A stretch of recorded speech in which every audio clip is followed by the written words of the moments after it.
Olá pessoal, estamos começando mais um vídeo de Direito Civil, mais uma aula aqui pela LAC Concursos. Nós continuaremos a nossa jornada pelo direito das obrigações, o primeiro livro da parte especial do Código Civil, que começa lá no artigo 233. Nós já trabalhamos alguns elementos conceituais, constitutivos, fontes, e já trabalhamos também as obrigações quanto à prestação, dar, fazer, não fazer, e a obrigação alternativa. Agora, pois, seguimos a nossa jornada trabalhando as obrigações quanto à pluralidade de sujeitos. Neste primeiro momento, duas modalidades especificamente, as obrigações divisíveis e as obrigações indivisíveis. Este quadrinho aqui não é novidade para os senhores,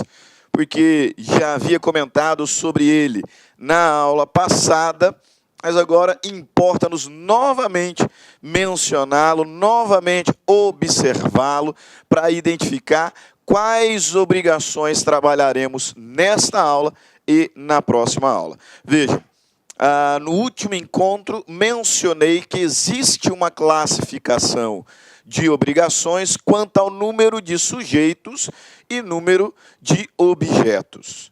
Se houver singularidade de elementos, ou seja, um só credor, um só devedor, um só objeto, a obrigação será classificada como simples.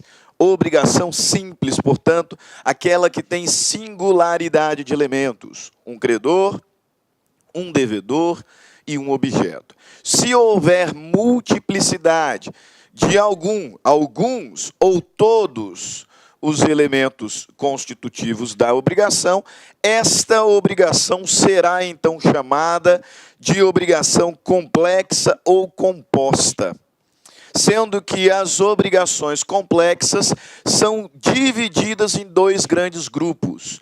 As obrigações objetivamente complexas, divididas em conjuntivas, também chamadas de cumulativas, ou alternativas, também chamada de disjuntivas, obrigações objetivamente complexas, nunca esquecendo que, apesar de estudarmos neste contexto as obrigações facultativas, elas estão aqui destacadas pelo fato de não serem complexas.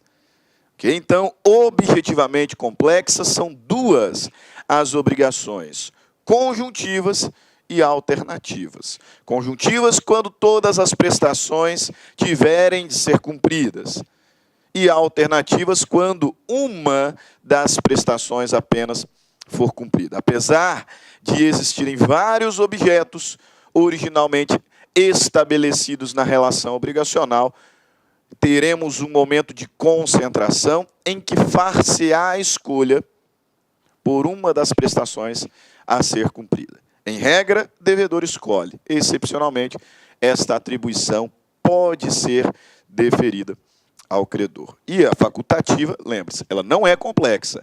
Existe apenas um objeto, mas o devedor, por força de lei ou da relação obrigacional, tem a faculdade de pagar de forma diversa. Objetivamente complexa. Vários objetos. Existe, contudo, a obrigação subjetivamente complexa, onde a multiplicidade é de sujeitos. Será considerada obrigação subjetivamente complexa aquela que tiver mais de um devedor, mais de um credor ou mais de um devedor e credor. Subjetivamente complexa. Vários os sujeitos. As obrigações subjetivamente complexas são três, e é sobre elas que vamos conversar nesta e na próxima aula. Quais sejam? Obrigação divisível, indivisível ou solidária. Mais uma vez, obrigação subjetivamente complexa, aquela em que nós temos vários sujeitos, devedores ou credores. Ou até mesmo ambos, vários devedores e vários credores. A obrigação subjetivamente complexa será uma de 3 espécies: divisível, indivisível ou solidária. Ok? Obrigação divisível, indivisível ou solidária, as 3 espécies de obrigações subjetivamente complexas. Mas é importante observar que entre essas 3 modalidades, uma é a regra geral e as outras 2 as exceções. Compreendam que, em regra, a obrigação subjetivamente complexa será divisível, sempre que possível o fracionamento do objeto entre os vários devedores ou vários credores. Excepcionalmente, quando não for possível tal fracionamento, ela será então considerada indivisível. E excepcionalmente também, mesmo que possível fracionamento, as partes ou a lei pode determinar a solidariedade. Então existe aqui uma ordem preferencial. Em regra, a obrigação subjetivamente complexa é divisível. Excepcionalmente, pela natureza do objeto que não comporta fracionamento, poderá ser indivisível. E excepcionalmente também, pela vontade das partes ou determinação legal, será então solidária. 3 espécies de obrigações subjetivamente complexas: divisível ou indivisível, se possível ou não o fracionamento do objeto. Se o objeto da relação obrigacional é, por exemplo, dinheiro, em regra, divisível. Porque tem como fracionar as quota-partes entre os vários devedores ou entre os vários credores. Se o objeto não é passível de fracionamento, então será esta obrigação considerada indivisível. Porque, muito embora vários os devedores, vários os credores, não tem como separarmos, não tem como fracionarmos as quota-partes, as quotas-partes de cada um deles, devedor, credor. E por força de lei ou vontade dos sujeitos obrigacionais, ela poderá ainda ser solidária, ok? Nós vamos, nesta primeira aula, falar especificamente sobre a obrigação divisível e indivisível. Como o tema da solidariedade é um tema mais extenso, deixaremos para aula apartada. Nós vamos estudar só a solidariedade no próximo bloco, na próxima aula. Neste, falaremos apenas das 2 primeiras espécies subjetivamente complexas. Quais sejam? Obrigação divisível, obrigação indivisível. Notem desde já que a identificação da obrigação como divisível ou indivisível levará em consideração a possibilidade ou não de fracionar o objeto da relação obrigacional. E assim sendo, talvez algum dos senhores me questionem: professor, o senhor disse que estas são espécies de obrigações subjetivamente complexas, portanto, levam em consideração a multiplicidade de sujeitos. Por que a identificação da obrigação como divisível ou indivisível será feita considerando a possibilidade do objeto ser ou não fracionado? A resposta é muito simples.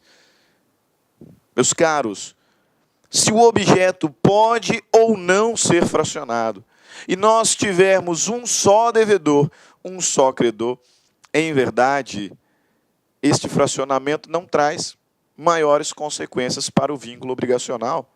Porque se é apenas um devedor de 100 mil reais a um só credor, não interessa se este objeto pode ou não ser fracionado.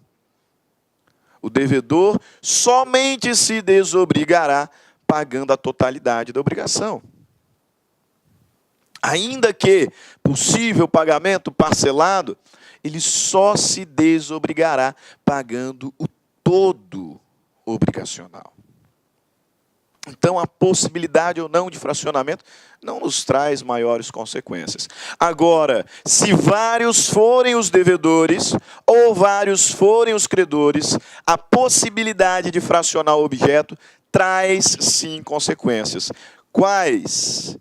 Traz a consequência de que, em regra, sendo possível o fracionamento do objeto, cada devedor estará obrigado apenas a sua quota parte, independente de ser uma mesma relação obrigacional.